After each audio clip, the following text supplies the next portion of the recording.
Hello, habari. Mimi ni Isabella Mpamba, balozi wa utalii Tanzania. Ninamshukuru Mungu sana siku ya leo tarehe 9 nimeweza kuhamasisha wanawake katika huu mwezi wa wanawake duniani, tunavyosherehekea sikukuu yetu, kuweza kuja kutalii katika historia na chimbuko ya kanisa Katoliki hapa Peramiho. Kwa hiyo ninamshukuru Mungu sana, nimepata wanawake 11 pamoja na mimi tuko 12. 12 ni namba yangu wanapenda, kwa hiyo ninamshukuru Mungu kwamba ameweza kutimiza hiyo. Wanawake hao wengi ni wazaliwa wa Peramiho, lakini wengi ni kama walikuja wengine wakiwa ni watoto kwa sababu ni watu wazima, lakini hawajaweza kuja siku za karibuni na kuweza kujionea mabadiliko ama investment ambayo imewekezwa hapa kwa ajili ya mahujaji, ambao kwa kweli pakija pakifunguliwa hapa tutapata mahujaji wengi na watalii wengi ndani na nje ya nchi ya Tanzania.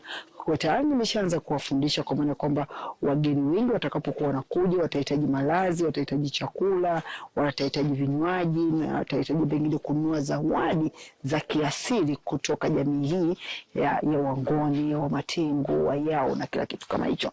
Kwa hiyo mimi kazi yangu kama balozi wa utalii Tanzania, na nimeamua kujitolea kizaidi kuwekeza nguvu zangu kuwasaidia watu wa nyumbani, sababu mimi ni mzaliwa wa Peramiho, na kikubwa ni kwamba utalii utakapoanza kuchipuka na kuendelea, wanufaika wakubwa kwanza wawe ni watu wakazi wa hapa Peramiho.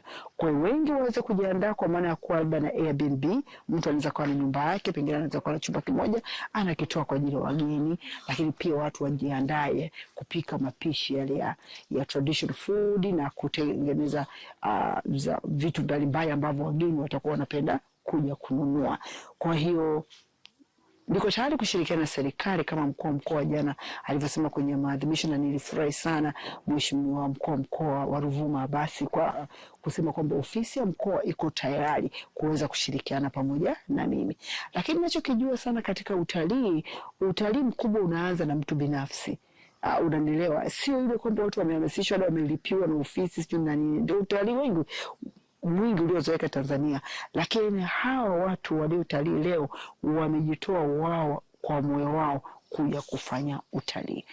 Manufaa makubwa kwa kile ambayo nimeyapata, kwanza unapata yale mafundisho ya imani. Tumeanza kitendo cha kwanza cha uumbaji, tumekwenda anguko la Kaini na Abeli, tumeangalia Abrahamu alivyoambiwa mtoe mwanae kama sadaka, na vile vituo viko vingi. Lakini leo tumetembelea kama vituo 7. Amesema vituo vitakuja kuwa 70. Imagine. Kwa hiyo hapo kuna watalii watakaa, hauwezi kumaliza kwa siku moja. Kwanza amesema minimum days itakuwa pengine ni siku 7. Mwezi unaweza kama miezi 3, unaweza kama miezi 6. Kwa hiyo ni fursa kubwa sana kwa Wanaperamiho. Kwa hiyo kingine nimejifunza ni sehemu pia ya milima na kuteremka. Kwa hiyo ni sehemu nzuri sana ya mazoezi, na hapa tulikuwa na watu wazee, tulikuwa tunahofia hivi itakuwaje, lakini nimemaliza. Kwa hiyo mimi naamini kwamba watu wazima wanaweza wakapanga aidha mara moja kwa wiki au mara moja kwa mwezi kuja tu kunifanya, watafanya utalii lakini pia watafanya mazoezi. Lakini pia nimeweza kukutana na watu mbalimbali, nimeweza kufanya connection na wengine, nimekutana na watu ambao walisoma na mamangu mzazi. Kwa hiyo tayari mimi kwangu imenipa faraja sana.